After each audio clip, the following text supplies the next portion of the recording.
Hello and welcome to a brief tutorial on changing the languages used by the Oxnard 311 app on your iPhone. Oxnard 311 will automatically translate most app content to the following languages once you update the settings on your device: English, Arabic, Chinese, French, German, Greek, Hindi, Italian, Japanese, Korean, Polish, Portuguese, Russian, Serbian, Spanish, Turkish, or Vietnamese.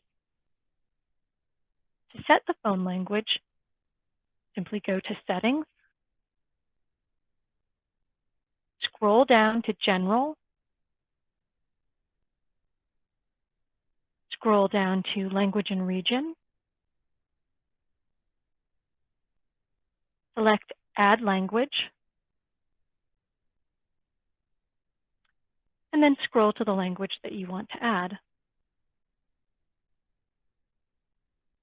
Finally, select Change To for the language, and that will restart your iPhone. Once your phone has restarted, you can open the 311 app, and you may need to open it and restart it once or twice, but it will eventually show the new language that you have selected.